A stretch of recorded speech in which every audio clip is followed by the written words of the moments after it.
I once believed silence meant comfort, that the quiet during dinner was peace, not distance. But that night, the silence between us felt thicker than the cooling. Steak on my plate. Emily sat across from me, her half-filled wine glass beside a phone that lit up every few minutes. I didn't ask who it was anymore. I already knew. She glanced up after a few bites, frowning lightly. "You're quiet tonight," she said, as if commenting on the weather, polite, detached, indifferent. I looked at her, really looked. The woman I married once laughed with her whole face, once touched my hand when she spoke. Now she looked like a stranger wearing my wife's smile. I sliced another bite and said, "I'm planning my next move." Her fork froze. Madare. "Next move," she echoed with a nervous laugh. "What's that supposed to mean?" I didn't answer right away. I wanted the silence to work for me this time, to let it sink in. Her faint smile trembled, and I knew she sensed something was coming. She just didn't know how. Deep it went. I had been preparing for weeks, ever since I saw the messages meant to stay hidden from Evan, her coworker at the design firm, the one she said was just a friend. The late client dinners, the perfume she once hated, the cold distance in our bed. I noticed it all. At first I blamed myself. Maybe I'd stopped being romantic. Maybe I'd grown too ordinary. I replayed every argument, every time she turned away. But the more I reached out, the more she retreated like a tide from shore. So I stopped reaching. Instead, I observed.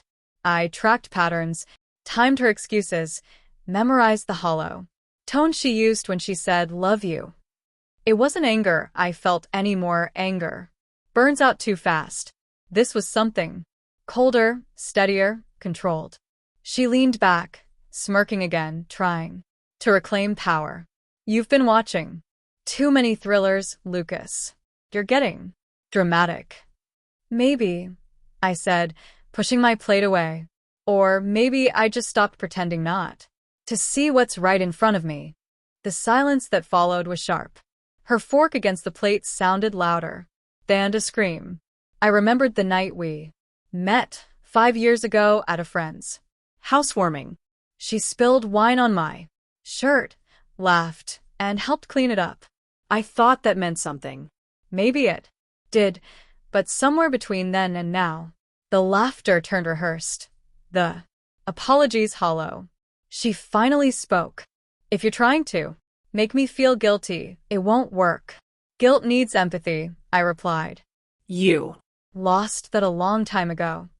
Her jaw tightened. "So what's your big move, Lucas? You walking out? Trying to teach me a lesson?" I gave a small smile. "No lessons. You don't learn." I stood and placed my napkin on the counter. "I'm not walking out. I'm just walking differently now." Her confusion was genuine this time. "What's that supposed to mean?" "It means I've been setting you free," I said softly.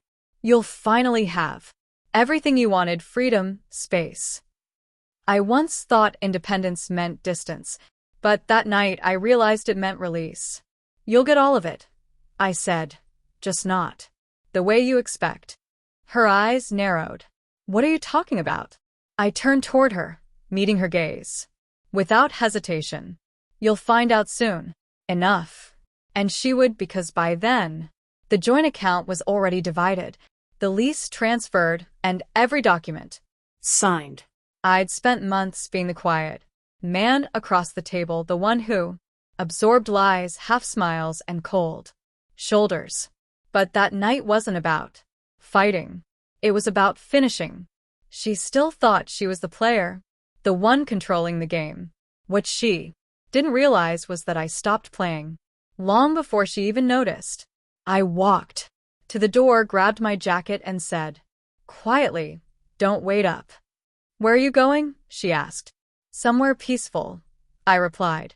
"Somewhere I can think about my next move in silence." The door clicked behind me, not slammed, not shouted through, just a clean, final sound. As the night air hit my face, I understood something. My next move wasn't revenge. It was freedom. It was remembering who I was before I started. Begging for love from someone who'd stopped offering it. The air was colder than I expected.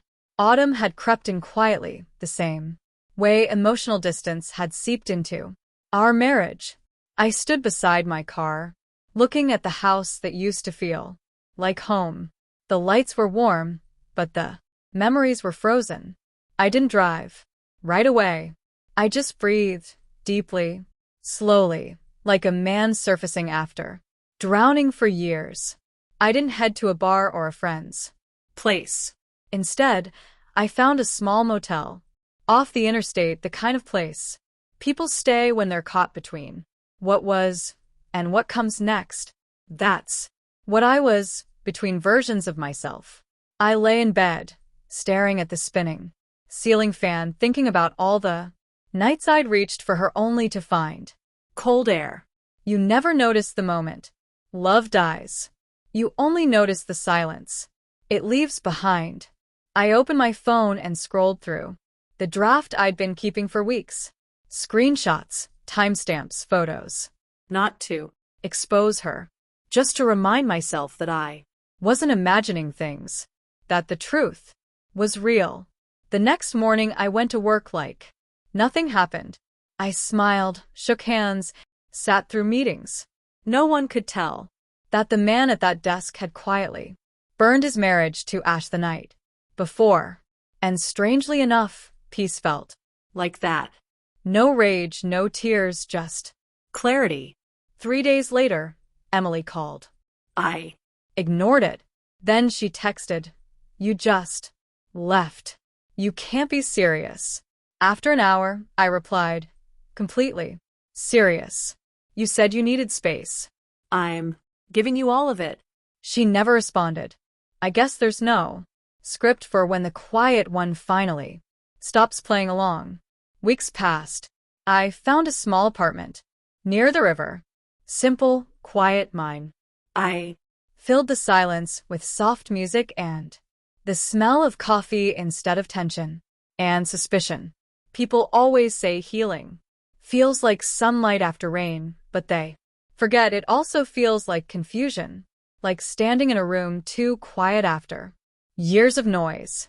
One evening, she messaged again, short, sharp, defensive. "You could have at least talked to me. We could have fixed it." I stared at the words. Fixed it? When did it break?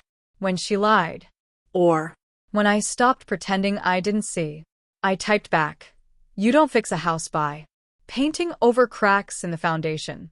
That was the last thing I ever said to her. Months later, I ran into one of her coworkers at the grocery store.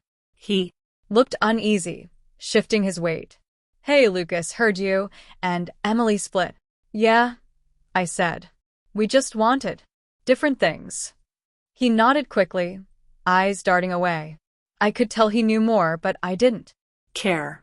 The story was over. That night, I cooked dinner alone: steak, mashed potatoes, a glass of wine. The same meal we'd shared the night it all ended. But this time, the silence wasn't heavy. It was calm. Just the soft rain tapping the window and the quiet rhythm of my fork. I remembered her asking, "Why are you so quiet?" Back then, I'd said, "I'm planning my next move." Now I finally understood what that move really was. It wasn't revenge. It wasn't about making her regret it. It was about reclaiming the part of myself I'd buried. To keep something broken alive. Freedom isn't loud. It doesn't shout or celebrate. It comes softly, like the stillness after storm, like the moment you stop needing answers. I raised my glass to no one in particular and whispered, "To peace." And for the first time in years, I meant it.